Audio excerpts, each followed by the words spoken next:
Donald Trump has been elected the 47th president of United States of America। जी viewers, ये वो खबर है कि जिसका सब लोगों को इंतज़ार था और कल रात ये हैरान कुन नताइज बहुत तेज़ी से मसूल हो रहे थे और डोनाल्ड ट्रंप ने बड़े ही एक वाज़े मार्जिन के साथ जो है वो कमेला हैरिस को शिकस्त दी है इस इलेक्शन के अंदर। बहुत सारे जो अंदाजे और जो सर्वेस थे उनको गलत साबित किया डोनाल्ड ट्रंप ने एक दफ़ा फिर, और ये अमेरिका के दूसरी बार सदर मुंतखब हो चुके हैं। इसका हम एक क्विक जायज़ा या तज्जिया इस हवाले से भी करने वाले हैं कि कनाडा पर इसके क्या असरात होंगे या इमिग्रेशन के ऊपर इसके क्या असरात होने वाले हैं। इमिग्रेशन जो है ये यूएस और कनाडा दोनों में ही एक बड़ा हॉट टॉपिक है और ये हमेशा से ही एक बड़ी अहम बहस रही है। और अमेरिका और कनाडा की भी जो आबादी है वो काफ़ी हद तक इमिग्रेंट्स के ऊपर भी जो है वो मुश्तमिल है, और डोनाल्ड ट्रंप की इस जीत में तारकीन वतन का भी बहुत ज़्यादा किरदार रहा है। अगर हम क्विकली डोनाल्ड ट्रंप की जो फॉरेन पॉलिसी होगी अगर उसके ऊपर बात करें तो उसके जो अहम जुजियात हैं, जो उसकी इम्पोर्टेंट चीज़ें हैं, उसमें सबसे पहले तो ये है कि वो इकॉनमी को स्ट्रॉन्ग करने के ऊपर ज़ोर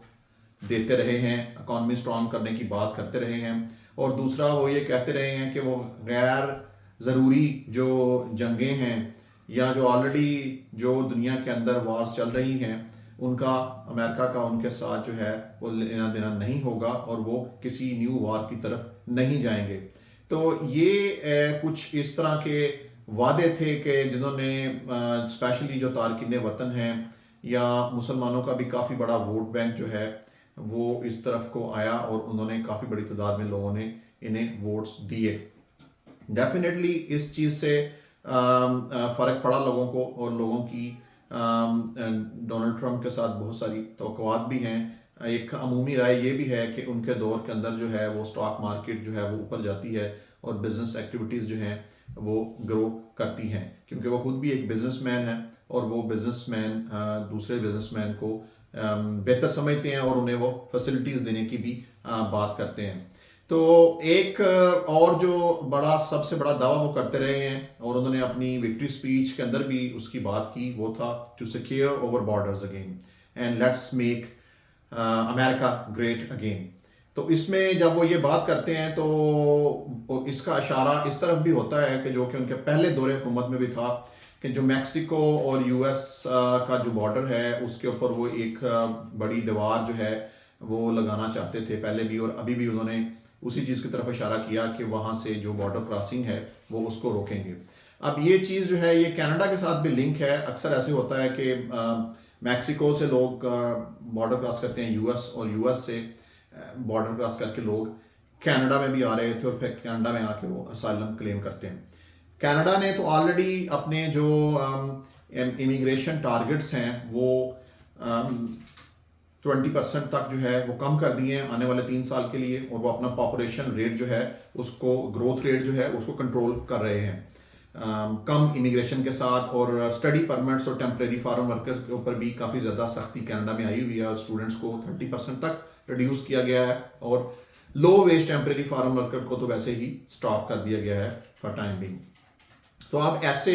हालात में या इन हालात के तनाजुर में अब यूएस के अंदर भी एक ऐसी गवर्नमेंट का आ जाना कि जो इमिग्रेंट से रिलेटेड थोड़ी सख्त लहजा भी रखती है और वो बॉर्डर को क्लोज करने की भी बातें करते रहे हैं और वो अब एक्चुअल करने भी वाले हैं। तो इन अवामिल के अंदर जो लोग माइग्रेट करना चाहते थे कनाडा या यूएस, जिनके ड्रीम्स थे या डेस्टिनेशन थे, उनके लिए थोड़ा सेटबैक है कि आने वाले दिनों में पॉलिसीज़ और ज़्यादा जो हैं वो इसके अंदर जो है वो स्ट्रिक्ट होने वाली हैं। लेकिन लेट मी टेल यू कि जो एजुकेटेड लोग हैं, जो स्किल्ड लोग हैं, तो उनको इतना इसमें घबराने की कोई ज़रूरत नहीं है। एटलीस्ट कनाडा जो है वो ऑलवेज जो है वो स्किल्ड लोगों की उसे ज़रूरत रहती है और वो टाइम टू टाइम अपने जो लेबर शॉर्टेजेस हैं उनको पूरा करने के लिए वो नई से नई पॉलिसीज लेकर आते रहते हैं। यूएस पे डेफिनेटली इसका असर पड़ेगा, लेकिन आने वाले दिनों में कुछ थोड़ी क्लैरिटी इसके अंदर आएगी कि वो किस तरह की पॉलिसीज जो हैं वो देने वाले हैं। But for now, we would like to congratulate president elect Donald Trump और जितने भी उनके वोटर्स थे, एक बड़ी तादाद ने उनको वोट किया। अगर हम वोटर्स का क्विकली जायजा लें तो अभी तक जो 294 के करीब जो है वो प्रेसिडेंट डोनाल्ड ट्रंप जो है उनके नंबर्स हैं, और कैमेला हैरिस जो हैं वो 223। तो अगर वोटर्स की बात की जाए तो 7 करोड़ 20 लाख के करीब, जो कि 50.9 का तनासब है, 7 करोड़ 20 लाख 50% से ज़्यादा लोगों ने डोनाल्ड ट्रंप को वोट दिए हैं। और दूसरी तरफ 6 करोड़ और 71 लाख वोट्स हैं, और ये तनासब 47.5% है। तो ये थोड़ा ऑब्वियस भी था कि यूएस के अंदर एक बड़ा ही वाइडली, आप इसे कहें कि एक डिवीजन नज़र आ रही थी अमंग वोटर्स, और ये लग रहा था कि डोनाल्ड ट्रंप जो हैं वो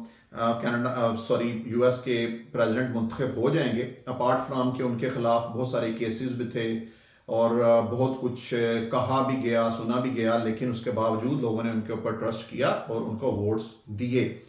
और अब डोनाल्ड ट्रंप के लिए जो है ये डिलीवर करने का टाइम है, लोगों की तवक्कुआत के ऊपर पूरा उतरने का टाइम है, क्योंकि उन्हें हर तरफ से वोट मिले हैं, किसी एक तरफ से उन्हें वोट नहीं मिले, उन्हें ऑलमोस्ट हर एथनिसिटी, हर कम्युनिटी की तरफ से वोट मिला। और कैमेला हैरिस ने भी उनको अपने पैगाम के अंदर यही कहा है कि मुझे उम्मीद है कि डोनाल्ड ट्रंप जो हैं वो पूरे पूरे अमेरिका के सदर होंगे, वो एक ख़ास कम्युनिटी के सदर नहीं होंगे। तो लेट्स सी कि आने वाले दिनों में डोनाल्ड ट्रंप जो है वो किस तरह की पॉलिसीज लेकर आते हैं। बट इमिग्रेशन के हवाले से, क्योंकि हम ऑलवेज इमिग्रेशन के ऊपर टॉक करते हैं, तो ये इमिग्रेशन के लिए कोई अच्छे दिन नहीं होंगे। सो stay tuned for more updates. और अभी के लिए एक क्विक तज्जिया हमने सोचा कि अभी ताज़ा ही इलेक्शन हुआ है और अभी कुछ रिजल्ट्स और भी आने वाले हैं, लेकिन पता चल चुका है कि प्रेसिडेंट डोनाल्ड ट्रंप जो है वो बनने जा रहे हैं। तो इसके ऊपर हमने सोचा कि कुछ आपके साथ नताइज शेयर किए जाएं। So stay tuned for more updates and bye for now.